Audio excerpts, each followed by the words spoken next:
Serial शादी मुबारक में आप सभी देख रहे हैं कि तरुण और रति ने प्रियंका को बेवकूफ़ बनाकर जो काम करवाया है वो कितना घटिया है। आज के एपिसोड में आप देखेंगे कि यहाँ पर उस बिजनेसमैन जिसकी बेटी की शादी का कॉन्ट्रैक्ट लेने वाले थे केटी और प्रीति, यहाँ पर मिस चंदा भी पहुँच जाती है और उसके साथ प्रीति की बहू जो उसकी कंपनी में काम करती है रति, वो भी पहुंच जाती है। यहाँ वो लोग प्रीति का ही चुराया हुआ आइडिया उस बिजनेसमैन को दिखाते हैं और वो बहुत इम्प्रेस हो जाता है। यहाँ पर केटी बहस करने की कोशिश करता है कि ये आइडिया हमारा था लेकिन इन्होंने चुरा लिया। वो बिजनेसमैन विश्वास नहीं करता क्योंकि चंदा यहाँ पर बहुत सारे तर्क देती है।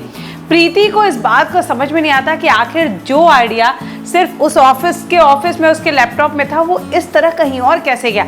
केटी को अपने ऑफिस में काम करने वाली जो उसके अंडर में काम करते हैं जो भी बच्चे, उनमें से किसी एक पर शक होता है और वो उस पर बहुत चिल्लाता है। केटी बहुत चिल्लाता है लेकिन प्रीति को समझ में नहीं आता। उसे लगता है कि ये लड़की जिस तरह की है ऐसे में ये काम नहीं कर सकती। प्रीति को समझ में नहीं आता कि आखिर ये काम किया किसने है। अचानक से वो अपना लैपटॉप खोल के फिर से ऑन करने की कोशिश करती है और वो एक लैपटॉप ठीक करने वाला बंदा आता है। वो देखता है लैपटॉप के अंदर कोई नाखून टूटा हुआ है, वो प्रीति को देता है।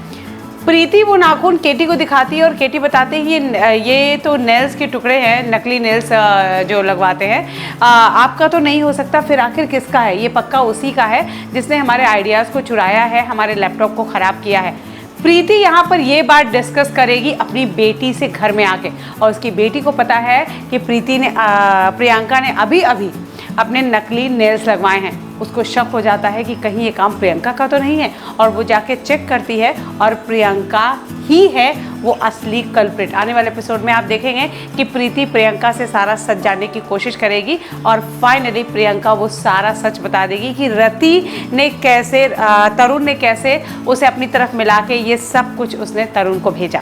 अब देखना ये है कि प्रीति के पास बहुत कम वक्त बचा है। वो अपने तरुण ने जो उसको चैलेंज दिया था उसको कैसे ख़त्म कर दी है और अपने आप को साबित कर दी है। ये देखना काफ़ी दिलचस्प होगा।